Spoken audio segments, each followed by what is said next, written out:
విజయ రాఘవ పెరుమాళ్ అమ్మ మరకతవల్లి తాయార్ విజయకోటి విమానంలో వేయించేసి ఉన్నారు. వనవాస కాలంలో పంచవటిలో ఎక్కడ చెప్పండి, భద్రాచలం. పంచవటి అంటే నాసిక్. పంచవటి అంటే నాన్న వాళ్ళు అక్కడ ఏం చేసుకోలేదు. 5 వృక్షాలు, 5 వృక్షాలను మన గొప్పతనం ఏంటి అంటే సంస్కృతము సగం ఆన్సర్ క్వశ్చన్లోనే ఉంటుంది. పంచ పాండవులు అంటే 5 పాండవులు, పంచవటి అంటే 5 వృక్షాలు. కాంచీపురానికి వెళ్ళిపోయారు. ఇక్కడ స్వామి విజయ రాఘవ పెరుమాళ్ అమ్మ మరకతవల్లి తాయార్ విజయకోటి విమానంలో వేంచేసి ఉన్నారు. వనవాస కాలంలో పంచవటిలో 2 సంవత్సరాలు సీతారామ లక్ష్మణులు కుటీరం ఏర్పరచుకుని ఉన్నారని శ్రీమద్ రామాయణం చెప్పింది కదా. ఆ చివరి సమయంలో మాయలేడి వల్ల మోసపోయి సీత రావణుడి బారిన పడి లంక చేరింది. ఆమెను రక్షించాలని ప్రయత్నించిన జటాయువు రెక్కలు తుంచేశాడు రావణుడు. సీతను వెతుక్కుంటూ వచ్చిన శ్రీరాముడు కొన ఊపిరితో ఉన్న జటాయువును చూశాడు. అతన్ని విజయం పొందమని ఆశీర్వదించి సీత సమాచారం చెప్పి ప్రాణం విడిచింది జటాయువు.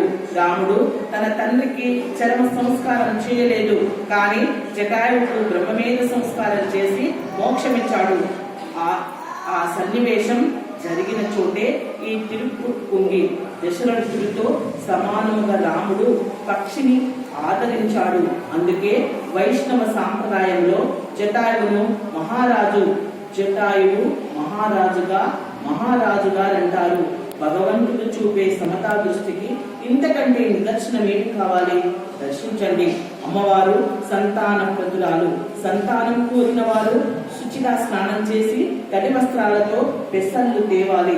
వాటిని కొద్ది వేడి చేసి నివేదన చేస్తారు. దంపతుల పొంగులో మూట కడతారు. ఈ సన్నిధిలో నిద్రించాలి.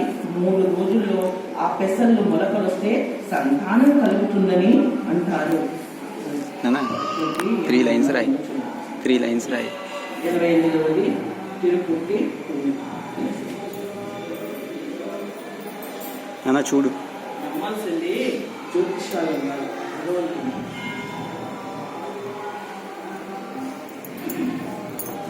29వ తిరునందక. ఓం శ్రీనివాస క్షేత్ర వాసాయ మచ్చనని నాదాయ భక్తవత్సలాయ నమః. తిరుమంగై ఆళ్వార్ల వెంటబడి వారి చేత పాడించుకొని సంతృప్తి చెందిన భక్తవత్సల పెరుమాళ్ళని పత్తర్ అవి పెరుమాళ్ అంటారు. అమ్మవారు ఎన్నై కెత్తత్తల్ అంటే మజ్జరని అన్నమాట. శ్రీనివాస విమానంలో ఉండే ఈ దంపతులని వరుణుడు దర్శించాడు. సముద్రరాజు వరుణుడు ప్రార్థిస్తే లక్ష్మీదేవి ఇక్కడ స్థిర నివాసము ఏర్పరచుకుంది. ఆమె వెంటే కదా స్వామి ఉండేది. ఆ వరుణుడి కోరిక మేరకు దర్శనమిస్తున్నారు. అంటే అంటే స్థిరంగా ఉన్న ఊరది. ఒకనాడు తిరుమంగై ఆళ్వార్లు దర్శించవచ్చినప్పుడు ఆలయం మూసి ఉంది. అసంతృప్తితో ఆళ్వార్లు 93వదైన కడల్మలై అంటే మహాబలిపురం వెళ్ళిపోయారు. ఇంతలో అమ్మవారు స్వామిని ఆళ్వార్లు పాడితే కదా మన స్థానం దివ్య దేశం అయ్యేది, వెళ్ళి పడించుకురండి అని ప్రేరేపించి పంపింది. స్వామి మహాబలిపురం వెళ్ళి అడిగితే ఒక్క పాట పాడించారు ఆళ్వార్లు. తిరిగి వచ్చి అమ్మవారితో ఇదే విషయం స్వామి చెప్పాడు.